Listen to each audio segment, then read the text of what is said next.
Hello வணக்கம், இது உங்கள் சிவி ஜோன். சொல்லரும் எப்படி இருக்கீங்க? இப்போ பார்த்தீங்கன்னா பாக்கி அவர்கள் உள்ள பயங்கரமான சம்பவம் பண்ணுறாங்க, நிறைய விஷயங்கள் பேசுகிறாங்க, ரொம்ப அழகாக பேசுகிறாங்க. எனக்கு தெரிஞ்சு கானாவினத்துக்கு அடுத்தபடியாக பாக்கியா உள்ள வந்தால் கூட செம்ம மாசான ஒரு சம்பவம் பண்ணுவாங்க போல இருக்குது. அவ்வளோ நேர்த்தியாக தெளிவாக என்ன பண்ணணும், இந்த கேமில் என்ன பண்ணக்கூடாது, வெளியில் இருக்கிற விஷயங்களை ஏன் சொல்லக்கூடாது, எல்லாத்தையும் தெளிவாக சொல்கிறாங்க. ரொம்ப அழகாக இருக்குது.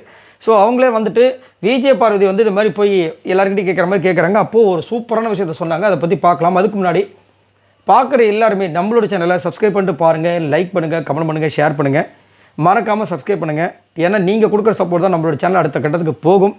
ஸோ என்ன சொல்கிறாங்கன்னா, ரொம்ப அழகாக வந்து அந்த விஷயந்தான் எல்லாருமே தாக்குச்சு. பார்த்தீங்களா, அந்த சான்ற குழந்தைகள் கூட சொன்னாங்களே, அந்த மாமா சபரி மாமா கண்ணில் அடிச்சிட்டாரு பாரு அப்படி சொன்னாங்க. பற்றி அதே விஷயம் தான் இங்கேயும் என்ன சொல்கிறேன்னா, அடிபட்டு வந்து விளையாடினது வந்துட்டு சூப்பராக இருந்துச்சு. அந்த மாஸ் சிச்சுவேஷனுக்கு பார்த்தீங்கன்னா, அதை க்ரியேட் பண்ணுறதுக்கு ஒரு ஆள் வேணும்ல, அப்படி சொல்லிட்டு சபரியை பக்கத்தில் காமிக்கிறாங்க. சபரி அந்த நேரத்தில் இருக்கும்போது ஆக்சுவலாக அந்த விஷயம் தான் அவங்க மைண்டுக்குள்ள. ஆனால் அந்த சிச்சுவேஷன் க்ரியேட் பண்ணது இவர் தான், ஆனால் அது மாசாக இருந்துச்சு உங்களுக்கு அப்படின்ற மாதிரி ஒரு விஷயத்த சொன்னாங்க. அதுக்கப்புறம் வந்து கேமில் தயவு செஞ்சு ஃபோக்கஸ் பண்ணுங்கள், வேறு ஒன்றும் இல்லை உங்களுக்கு அப்படின்றாங்க. அதுக்கப்புறம் இவங்க என்ன பண்ணுறாங்க, ஆர்வ கோளாறு நம்ம தான் சொல்லுவாங்க எல்லாமே விஜய் பார்வதி, வாங்க இப்போ எல்லாருக்கும் எல்லாத்தையும் பற்றி சொல்லுங்கள். அவங்களுக்கு வந்து இதை எல்லோரும் சொல்லும்போது அதை மைண்டில் ஏற்றிக்கிறாங்க. அப்போ யார் யார் மக்கள் வந்து என்ன நினச்சிட்டு இருக்காங்க, ஏன்னா இவங்க வந்து வெளியில் பார்க்குறதுனால அவங்களோட விஷயங்கள்லாம் வெளியில் என்னவா போகுது அவங்ககிட்டருந்து கிராப் பண்ணுறது. அப்போ அவங்க ஒரு கேம் அனாலிசிஸ் பண்ணுவாங்க, எப்பயுமே அதான் நடக்கும். ஸோ அந்த விஷயத்தை வந்து இங்கே வந்து ட்ரை பண்ணுறாங்க. பார்த்தீங்களா, உடனே அவங்க பார்த்தீங்களா எவ்வளோ ஆர்வமாக இருக்காங்கன்னு. கனி அதுக்கு அந்த அம்மா ஆமாம் பார்வதியாச்சே, அப்போ அப்படி தான் இருப்பாங்க, ஏன் உங்களுக்கு வேண்டாமான்னு அவங்க கலாய்க்கிறாங்க. அப்புறம் எல்லாருக்கும் தனித்தனியாக வந்துட்டு யார் யாருக்கு என்னென்ன விஷயங்கள் அப்படின்னு சொல்லிட்டு ஒன்று ஒன்றா சொல்ல ஆரம்பித்தாங்க. ஸோ பாக்கியா ரொம்ப தெளிவாக ரொம்ப அழகாக சொன்னாங்க. அதே மாதிரி கமருதுக்கு என்ன சொன்னாங்கன்னா, இவர் கேட்டார் லாஸ்ட்டாக பேசிட்டு போகும்போது, இந்த விஜய் பார்வதி பற்றி எல்லாமே வெளியே வச்சுக்கோங்க அப்படின்னு ஒரே இதை முடிச்சு விட்டாங்க.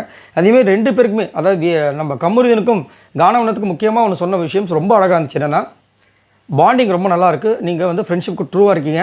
அதே மாதிரி இவரோட கேஸை நீங்கள் வாங்கிக்கிறீங்க, அவரோட கேஸை இவர் வாங்கிக்கிறார், இப்படி மாற்றி வாங்கிக்கிறீங்க. ஆனால் ரெண்டு பேருமே ஒரு இடத்துல தப்பு செய்கிறாங்க, அந்த தப்பு செய்கிற இடத்துல 4 பேர் இருக்காங்க. அந்த 4 பேர் முன்னாடியும் நீங்கள் 2 பேருமே தட்டி கேட்கணும். உங்களை மாற்றி நீங்கள் தனியாக வந்து தட்டி கேட்கும்போது அது வந்துட்டு நல்லா இல்லை. நீங்கள் 2 பேரும் ஒருத்தர் ப்ரொடெக்ட் பண்ணிக்கிற மாதிரி ஒரு விஷயம் வந்து பிம்பம் வெளியே போகுது, அது வேண்டாம் அப்படின்னு எனக்கு தோணுது அப்படின்னு அழகாக ரொம்ப சூப்பராக சொல்லியிருந்தாங்க. ஸோ இனிமேல் ஒஸ்ட்டு பர்ஃபார்மன்ஸ் இருந்தாலும் சரி, எல்லாமே நாமினேஷன் எல்லாமே வந்துட்டு ஒருத்தர் மாற்றி வந்து குத்துங்க, வெளியில் வந்து அதை பற்றி பேசிக்கிங்க. ஆமாம் இந்த மாதிரி ஆயிடுச்சு, நீ இப்படி பண்ண அதனால் நான் பண்ணன்ட்டு. ஏன்னா ஃப்ரெண்ட்ஷிப் இதனால் பாதிக்கப்படுறது கிடையாது, ஆனால் அந்த ஃப்ரெண்ட்ஷிப் பாண்டாலும் கேம் பாதிக்கக்கூடாது. ஏன்னா வெளியில் இந்த மாதிரி ஒரு சில விஷயங்கள் போற்றி ஆகிட்டுருக்கு அப்படின்னு ரொம்ப அழகாக சூப்பராக சொன்னாங்க. அப்புறம் வினோத்துக்கு அழகாக ஒரு விஷயம் சொன்னாங்க. இதில் விஜய் பார்வதி ஒரு விஷயம் சொல்லியே ஆகணும். வந்ததுலேருந்து அந்த குழந்தைங்க கூட பேசி பேசி பேசி பா எல்லா குழந்தைங்களையும் பிடிச்சிடுறாங்க, பிடிச்சிட்டாரு. அது நம்ம தளபதி சொல்கிறார் டைலாக்கு, பிடிச்சிட்டார் குழந்தைங்களாம் அவருங்க பிடிச்சிட்டாங்க அப்படின்னு. அந்த மாதிரி அந்த பாப்பா அதுக்கு மேலே வினோத்தோட பாப்பா ரொம்ப குட்டி, மழலை மொழியில் மோனிகா என்னமா பண்ணாங்க. அதுக்கப்புறமா ஜீசஸ் பாட்டு ஒரு பாட்டு பாடாங்க, தத்தக்கு புத்தக்குன்னு உனக்கு என்ன பிடிக்கும், இட்லி பூரி என்னென்னமோ சொல்லுது பாப்பா, ரொம்ப அழகாக இருந்துச்சு. அதுவும் கேட்டுட்டு சுபிக்ஷா ஒன்றும் புரியல என்ன பேசுகிறாங்க, அதை வந்துட்டு உன்னிப்பாக கேட்டு அந்த குழந்தை கூட சேர்ந்து பண்ணிவிட்டு அதுக்கப்புறமா இவங்க பேசி முடிச்சுட்டு உள்ளே வராங்க.